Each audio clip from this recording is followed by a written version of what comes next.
झी24 तास एक पाऊल पुढे। त्यानं नेमकं काय म्हटलेलं आहे हे आपण एकदा ऐकूया। महानगरपालिकेचे ज्यावेळेस इलेक्शन चालू होते त्यावेळेस मतदार नोंदणी चालू होती, तर ऑनलाईन ही मतदार नोंदणी चालू होती। तर काही नोंदणी अशी पण झाली होती का ती बाहेरून झाली, म्हणजे बोगस झाली। तर ती ज्या ठिकाणची जी नोंदणी झाली तर मी ते निवेदन मध्ये ते सांगून लिहिलेले आहे का बा प्रभाग क्रमांक 7 द्वारकेकडे किंवा इतर काही ठिकाणी त्यांनी नोंदणी केलेली आहे आणि त्यांना आयडेंटिटी प्रूफ देण्यासाठी त्यांनी बोगस ते मतदान कार्ड सुद्धा तयार केलेले आहे। की पक्ष कुठलाही ह्याच्यात नाहीये हस्तक्षेप वगैरे, पण मूळ म्हणजे त्यांनी केलेले आहे बाई कार्ड तयार। साधारण किती कार्ड तयार केले त्या महापालिका इलेक्शन? 1500 ते 2000 पर्यंत कार्ड त्यांनी तयार केलेले आहे। काय कार्डचा एका कार्डचा रेट काय घेत होता तो? 200 रुपये। किती? 200। कार्ड आहे काय एखादी दाखवायला?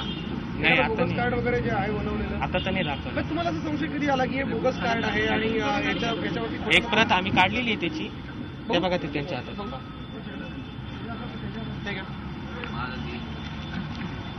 हे बघा हे अशा प्रकारचे राहतात, सगळं ॲज इट इज सगळं सेम राहतं, फक्त हे जे सिरियल नंबर आहे हे जे नंबर आहे या पहिलेच त्या माणसाला त्या नावावरती इश्यू झालेली आहे। हे फक्त एडिटिंग करून नाव चेंज करून वय चेंज करून त्यांना ते ओळखपत्र देण्यात आलेले आहे। मग हे तुम्हाला असं का वाटलं की आपण हे सगळं पोलिसांकडे किंवा इलेक्शन कमिशनकडे?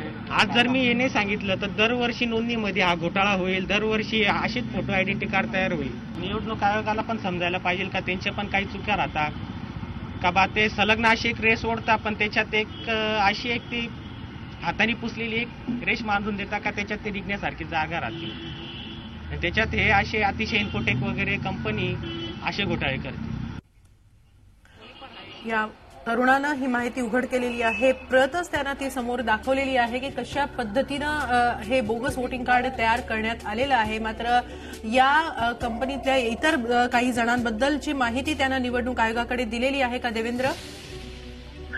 हेमाली, ही जी पूर्ण टीम होती त्या पद्धतीने हे वोटिंग कार्ड बनवत होती, त्याच्यामध्ये कोणते लोक इन्व्हॉल्व्ह होते या सगळ्यांची माहिती जी आहे त्याने सविस्तर एका पत्रामध्ये नमूद केलेली आहे आणि ते पत्र आणि लेखी तक्रार जी आहे त्यांनी निवडणूक आयोगाकडे दिलेली आहे।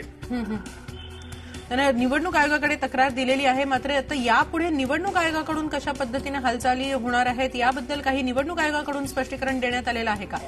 हेमाली, तुर्तास तरी निवडणूक आयोगाकडून कुठल्याही प्रकारचं या प्रकारावरती स्पष्टीकरण देण्यात आलेलं नाहीये। मात्र निवडणूक आयोग जो आहे हा सगळा प्रकार जो आहे तो तपासून पाहणार आहे। त्याच्यामध्ये कुठल्या विभागात कशा पद्धतीने ही सगळी टोळी कार्यरत होती, ऑनलाईन सगळी यंत्रणा असताना देखील अशा पद्धतीने हे सगळे कसे प्रकार घडले तपास करून निवडणूक आयोग जो आहे तो याच्यावरती स्पष्टीकरण देणार आहे।